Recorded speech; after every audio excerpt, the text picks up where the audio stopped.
Hello and welcome to Investment Insight. Before we begin, make sure to subscribe and hit the like button. Now let's break down what's happening in the markets today in a clear and simple way. Sounds good. I am really excited to get into this one. Yeah, because we are looking at something completely unprecedented right now. I mean, Nvidia is up over 1,300% since late 2022. It is an absolutely staggering number. Right. And to put that completely wild number into perspective for you, if you had invested the price of a standard, used Honda Civic back then, you could literally buy a luxury house today with that exact same A investment. luxury house. Yeah, that really puts it in plain English. It really does. So the question we are exploring today in this deep dive is simple. Are we witnessing the greatest technological leap since the internet, or the most dangerous financial battle in modern history? Well, I think it is the defining financial question of 2026. Without a doubt. And if you're looking at your 401k right now, you're probably seeing a massive portion of your retirement tied up in just two or three of these massive tech stocks. Exactly, which is pretty scary for a lot of people. It is. That concentration is what makes understanding this market so critical for the everyday American investor. Yeah, and especially now, with the Trump administration in office, there is a massive focus on domestic growth and American market performance. Oh, absolutely. The macro policies are heavily geared toward boosting domestic industry. Right. So everyone is watching the stock market like a hawk. But underneath the surface of those major indices, we are seeing a market driven simultaneously by cold, hard numbers and, well, wild, boundless imagination. Yeah, the contrast is really intense. I'm glad you brought up the 401k earlier because I think a lot of everyday people checking their retirement balances feel this profound sense of whiplash. Whiplash is the perfect word for it. Right. You turn on the evening news, and one financial analyst is screaming that AI is a giant house of cards. Yeah, the doom and gloom approach. Exactly. And then the very next analyst comes on and says, you're an absolute fool if you don't put every dime you have into tech infrastructure. It's exhausting. The psychological friction for an investor right now is just really intense. So how do we actually make sense of this? Well, to really understand what is happening, to cut through those conflicting headlines, we need to look at this market through a very specific framework. Okay, lay it on me. According to recent analysis, to decode what's happening, you need to view the tech landscape through the eyes of two distinct personalities. Two personalities. Right. The accountant with a precision scale and the explorer with a telescope. Okay, I love this framework because it stops us from just, picking a team and digging our heels in. Exactly. It forces you to see both sides of the coin. Let's start with the first personality. Let's talk about the accountant. Sure. So picture someone sitting at a desk with a highly sensitive digital scale. Very detail-oriented. Exactly. They aren't looking out at the glorious horizon of the year 2035. They're looking at exactly what is on the desk right in front of them today. That's a great way to describe it. The accountant represents the viewpoint that cares intensely about present-day reality. So the immediate numbers. Right. We're talking about strict, unforgiving fundamentals. Yeah. They care about actual cash flow, immediate profit margins, and most importantly, the massive amounts of money these tech giants are spending right now. And when you say massive, we need to make those numbers real because when I was looking at the data, my jaw actually dropped. Yeah, the upfront costs are historic. They really are. What the financial world calls capital expenditures, or CapEx, it's just staggering. It's off the charts. Morgan Stanley recently put out this mind-boggling estimate. They project that big tech companies will spend $3 trillion globally on data center expansion between 2025 and 2028. $3 trillion. $3 trillion. And in just this year alone, in 2026, the biggest tech players are going to spend over $800 billion. And, we need to be really clear about what that $800 billion actually buys. Right, because it's not just software. Exactly. When we talk about the cloud or AI infrastructure, it sounds invisible. It sounds like magic floating in the air. Like it doesn't actually exist in the physical world. Right, but it's very physical. That $800 billion is buying millions of tons of steel and concrete to build massive warehouses in places like Texas and Virginia. Literal massive buildings. Yes, it is buying thousands of miles of specialized copper wire. It's buying industrial-scale liquid cooling systems just to keep the servers from literally melting down. That is wild. The physical constraints and the sheer costs of building this infrastructure are enormous. Okay, let me use an analogy here to make sure I'm fully grasping the accountant's panic. Go for it. Imagine you are building a massive state-of-the-art shopping mall. Okay, a shopping mall. Right. And the accountant's standing there with a clipboard watching billions of dollars being spent on pouring concrete, hiring construction crews, buying up premium real estate. Taking on huge loans. Exactly. And the accountant is looking at the bill and panicking, asking, are enough real everyday shoppers actually going to walk through these doors and buy enough sweaters and shoes to pay off this massive construction loan? That is the absolute perfect way to visualize it. Because it's a huge gamble. It is an all-or-nothing, upfront bet. This isn't just routine corporate spending to keep the lights on in the office. Right. The accountant is asking the tough, fundamental questions, like, how many years until this cash actually comes back to the investors? Will it ever come back? Exactly. Will the price of AI services stay high enough to generate a profit, or will fierce competition just drive the prices down to zero? And here's where I really have to push back on this whole tech rally, because there is a major, deeply skeptical question that arises from the research. The circular revenue problem. Yes. There is a growing worry that these massive tech companies, like, the Microsofts, Amazons, the Googles, the guys who act as the landlords of the internet. It's hyperscalers. Right, the hyperscalers. The worry is that they are basically just buying equipment and services from each other. Yeah. This is a huge, huge concern right now. I saw it called the infinite power outlet fear. That's a funny name for it, but it's accurate. Like, Company A buys billions of dollars of microchips from Company B, Okay. and then Company B uses that money to rent cloud space from Company C. Right. And then Company C uses that exact same money to buy software from Company A. It's a snake eating its own tail. Passing the same dollar around. Exactly. Yeah. Isn't this just a closed loop to artificially inflate their revenues? It is a completely valid, deeply serious concern, and frankly, it is the exact thing keeping the accountant awake at night. Because it's not real outside growth. Right. The hyperscalers are absolutely fueling each other's revenue right now. But here is the critical mechanism to understand. Okay. Eventually, a real human being outside of that tech bubble has to pull out their credit card. Right. Someone in the real economy. Exactly. If final everyday businesses, let's say a mid-sized logistics company in Ohio, or a local hospital network in Florida. Normal businesses. Right. If they do not eventually adopt and pay for these AI services to improve their own operations, well, the music stops. The shopping mall stays empty. Yes. If that end-user demand doesn't materialize, that circular supply chain suddenly has a massive trillion-dollar overcapacity problem. And it gets even riskier when you look at how they are funding this. The debt. Yes, the debt. I was reading through a recent analysis, and it just blew my mind. They aren't just using the cash they have sitting in the bank. No, they're borrowing heavily. AI-related global debt issuance might be near $570 billion in 2026. It's a staggering amount of leverage. Hold on. They're borrowing $500 billion. But, interest rates are sitting over 4% right now. Money is not cheap anymore. Right. In this current economic climate, isn't borrowing that kind of money incredibly dangerous if this AI boom turns out to be a mirage? Extremely dangerous. Because they still have to pay that debt back with interest, whether the AI works or not. Exactly. That is the accountant's ultimate nightmare. You are taking on high-interest debt to build a shopping mall that might remain completely empty. But wait, Wall Street isn't stupid.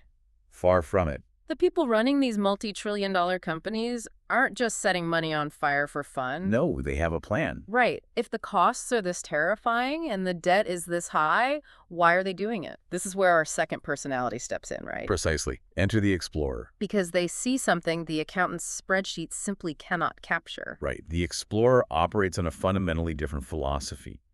They are looking through a telescope at a massive structural shift in the global economy. So they see the big picture. Yes. They aren't blind to the $800 billion price tag the accountant is crying about. They see the bill. They just don't care. It's not that they don't care. They just believe those short-term expenses are entirely justified. Because they view AI not as some flashy new smartphone app, but as a completely new foundational layer for the global economy. Exactly. Let's look at historical context for a second. Mm-hmm. Think about the expansion of the railroads in the 1800s. Okay. Railroads. Or the rollout of the national electricity grid, or laying the transatlantic fiber optic cables for the early internet. Massive project. Huge. You had to dynamite mountains to lay those train tracks. You had to string copper across an entire continent. Which is incredibly expensive. The upfront costs were eye-watering, and the companies doing it bled cash for years. Right. But once that infrastructure was in place, it generated trillions of dollars in unexpected economic value for the next century. I see. So the explorers basically saying, stop looking at the cost of the dynamite and start looking at the value of the trade route. That is exactly what they're saying. The explorer argues that AI is going to drastically lower business costs across the board. Give me an example. Well, we aren't just talking about writing faster emails. We are talking about automating complex healthcare diagnostics, Wow, okay. streamlining global supply chains in real time, and deploying advanced manufacturing robotics. So replacing expensive human labor and errors. Right. If an AI system costs a company $1 million a year, but it replaces $10 million a year in traditional labor and inefficiency costs. Then the demand for that system will be virtually infinite. Exactly. It pays for itself 10 times over.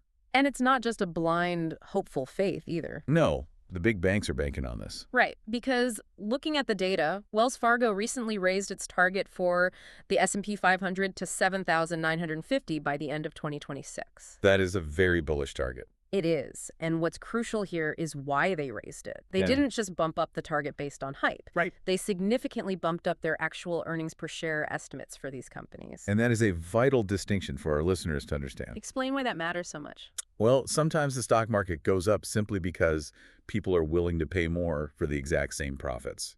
That's called inflating valuation multiples. It's like paying $50 for a $20 bill just because everyone else is doing it. Which is how a bubble forms. Exactly. But what Wells Fargo is saying is that the $20 bill is actually turning into a $50 bill. So the profits are real. Yes. The expectation of AI efficiency is translating into forecasted real-world profit growth. But how do we know who is right? That is the million-dollar question. I mean, the accountant says we were building empty malls, and the explorer says we were building the next internet. How do we actually check the pulse of this thing in real time? We look at the suppliers. The guys making the parts. Right. Specifically, companies like Micron, whose stock is up an astounding 298% this year. Wow. Their earnings report on June 24th, 2026 is being viewed as the ultimate barometer for the entire AI rally. It's like checking the traffic cameras on the highway leading to our giant new shopping mall. That's a great way to put it. Right, like if the traffic is still bumper to bumper, if the cement trucks and electricians are still lined up for miles, we know the real physical demand is still accelerating. Precisely.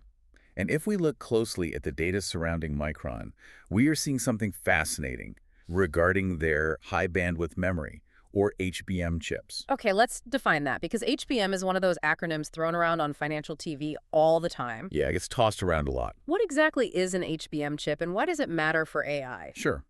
Think of a standard computer memory chip, like a single-lane country road. Okay, single lane. It works fine for normal data, like loading a Word document or a web page. But AI models require processing massive, unfathomable oceans of data instantly. So a single lane road isn't going to cut it. No, if you push that data down a single-lane road, you get a massive traffic jam. The actual processor just sits there idle, waiting for the data to arrive. Which is a huge waste of money. Exactly. HBM chips solve this. They're literally stacked on top of each other like a skyscraper, creating a 16-lane superhighway directly to the processor. Oh, wow. So it just floods the processor with data. Yes. You physically cannot build a modern AI data center without them. And the research shows these HBM chips are completely sold out for the entirety of 2026, right? And completely sold out. Yeah. Micron is already shifting production to the next generation because the current generation is entirely spoken for. That is unbelievable. It physically proves the demand for the infrastructure is real right now.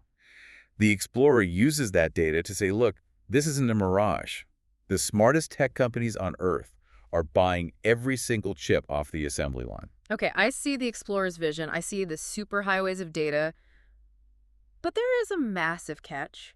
There always is. And it's time to talk about the bond market and what we might call the price tag on dreams. This is where the rubber really meets the road. Right. Because even if the Explorer's future is completely accurate, you still have to pay for it with today's money. And the cost of today's money is strictly dictated by interest rates. Exactly. Let's look at the current reality here. According to the data from mid-June 2026, the Federal Reserve, operating under the new chairmanship of Kevin Warsh, held interest rates steady. Right, they paused. But the bond market took that meeting as a strict hawkish sign. The two-year Treasury yield immediately climbed to 4.207%. Which is a big move. It is, and markets are now pricing in a 72% chance of another rate hike by October. Yeah, and for our listeners who might not follow Fed jargon, a hawkish stance means the central bank is heavily prioritizing fighting inflation over stimulating economic growth. So they are keeping rates high. Right. They are keeping the cost of borrowing money very high. And the bond market reacting this way is essentially acting as the ultimate reality check on the stock market's imagination. Let me explain why high interest rates are so devastating to tech stocks using an everyday housing analogy. Housing analogies are the best for this. Right, because everyone understands a mortgage. This is the concept of discount rates, but in plain English. Okay, let's hear it. Think of it like buying your absolute dream house. The house is perfect. It has the big yard, the fully renovated kitchen. It's in the best school district. The perfect house. That dream house represents the glorious AI future the explorer sees. Got it. Now, if mortgage rates are sitting at a historic low of, say, 3%, your monthly payment on that house is entirely affordable. Right. Cheap money. You buy it. But if mortgage rates suddenly spike to 7 or 8%, the monthly payment on that exact same house basically doubles. It becomes unaffordable. Exactly. The house itself hasn't changed. The kitchen is still renovated. The AI future is still bright. But the cost of financing that dream has become completely unaffordable. That makes perfect sense. High interest rates act like gravity on future dreams. That is precisely what happens to growth stocks in a high-rate environment. They just get pulled back down to earth. Yes. Companies that are just a story right now, maybe an AI software startup or a robotics company, that promises they will generate huge profits 10 years from now. The dreamers. Right. They are incredibly vulnerable to this high-rate gravity. Because investors have other options, right? Exactly. If an investor can get a guaranteed, completely risk-free 4.2% return just by holding a 2-year U.S. government bond, Which is super safe. why would they risk their money on an unproven AI startup that might go bankrupt? They wouldn't. They will only take that risk if the potential return is astronomical. As rates go up, the present value of a company's future, theoretical cash flows simply plummets. It's a mathematical certainty. But not all tech companies get pulled down by that gravity equally, do they? Some of them seem completely immune. And this is a vital distinction to make. Companies that are already generating massive, undeniable piles of cash today can survive that high-rate gravity. Like who? Let's go back to NVIDIA. We mentioned earlier that tech companies were borrowing heavily. Right, the $570 billion in debt. Well, NVIDIA recently went to the bond market for the first time in 5 years to raise $25 billion. Okay, $25 billion. The investor demand for those bonds was absolutely insane. Institutional orders hit $850 billion for a $25 billion offering. Wait, really? $850 billion of demand? Yes. Why? If rates are so high, why were investors fighting tooth and nail to give NVIDIA their money? Because NVIDIA isn't just a story. They aren't a theoretical dream house. They are real. They are an absolute cash-generating machine right now. Investors know they can easily afford the interest payments. They have the fundamentals the accountant loves, combined with the future the explorer sees. Which brings us to a really crucial point about how you, the listener, should actually invest in this landscape. Yes, let's talk strategy. You can't just throw money at a wall and hope it sticks. Yeah. I was looking at the data on market breadth, and it is a huge warning sign. Not all AI is created equal. Far from it. Let's explain market breadth quickly. Imagine you have 500 people in a tug-of-war against the economy, but only 3 guys at the very front are doing 90% of the pulling. That is the S&P 500 right now. The concentration of wealth at the very top of the market is staggering. It's just a few giants holding the whole thing up. Right. Technology's weight in the index is actually higher right now than it was during the peak of the dot-com bubble in the year 2000. That is a terrifying stat. You have Microsoft sitting at a $3.35 trillion market cap and NVIDIA over $5.11 trillion. It's an incredibly top-heavy market. So if you are buying a broad index fund, you are heavily exposed to just a handful of giants. Exactly. You really have to know what you're buying. You can't just buy a random penny stock because management put the letters A and I in their latest press release. No, that's a recipe for disaster. To synthesize everything we've talked about today, I want to share an analogy that really crystallized the research for me. All right, let's hear it. Think of investing in an AI company right now, like evaluating a high-performance sports car. I like where this is going.